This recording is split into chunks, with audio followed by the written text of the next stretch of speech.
I should start this presentation acknowledging that, yes, the coronation that took place here did take a big impact. In case Tim is recording, please do it. But that's true, I'm not joking. The challenge that we would like to bring in is the fact that we as end users, we want to be close to the action.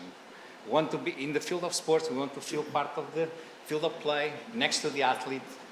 Next to the athlete, if it is a concert, we want to be part of the band, being in the middle of the show, but that has a cost. And in the cost, especially in the field of broadcasting, this means flying helicopters, airplanes, you know, if it is like cycling, every day there is a different location, so this has a big impact.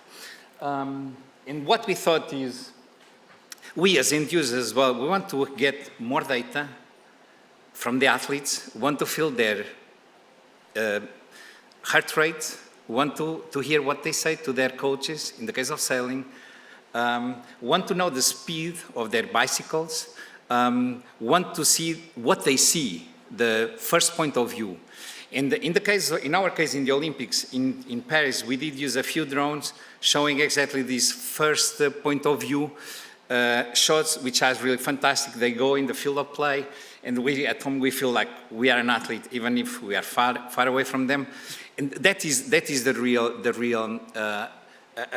real interest and the real challenge.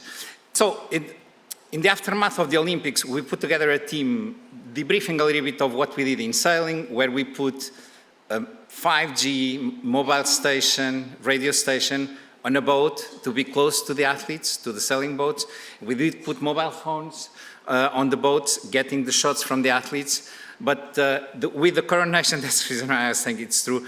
Yes, we did have private networks along the coronation parade, but we thought, hey, why not to put a mobile station that really follows the athletes, that really gives us the opportunity to connect handheld devices, you know, point of view cameras connected to the athletes, following the athletes, gathering data from the bicycles, and enhance and build a new story.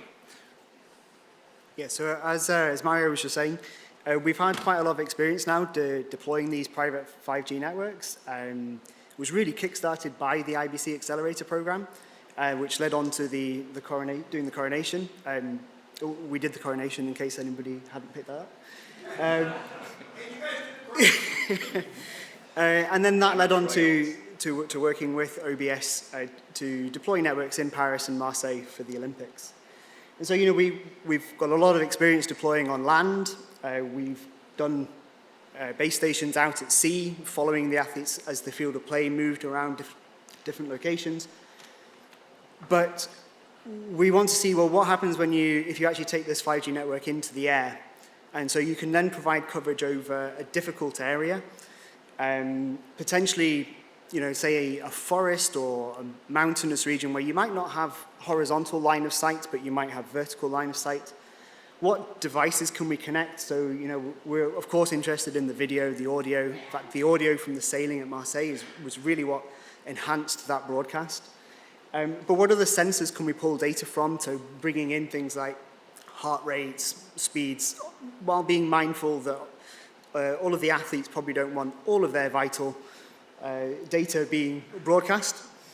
And then how do we get that back? So underneath the clock, there is a satellite backhaul or bonded cellular. So we'll need some way of getting that data off our mobile network and back to your broadcast infrastructure. So who have we got involved? Well, we've already got the kind of confirmation from OBS, Strathclyde, also EBU, TV2, France TV, Rycrit. We've got discussions going with other broadcasters, rights holders, participants. We've got High Vision, Neutral Wireless doing 5G networks, but we're really looking for any content producers, production partners, data storytellers. This is really about connecting athletes with audiences and enhancing that storytelling. So, you know, sensors, wearables, spectrum regulators, they might have something to say about us flying a 5G network. But most importantly, a good sense of humor.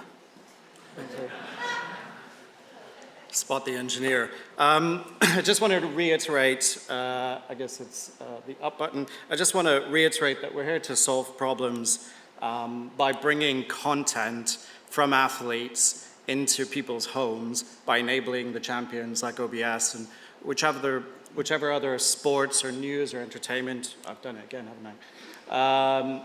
And taking that technology and putting it in the pockets of an athlete, for example, and making production tools available to those devices in order to make all of this accessible and to enhance the storytelling ability, right? So getting audio from people on sailboats is super, super exciting. And we have to make technology decisions in order to enable that. And I think we have to work on the next generation of products, are working on the next generation of products to make it leaner, more agile, more adaptable, and on steroids, I was told. Thank you very much.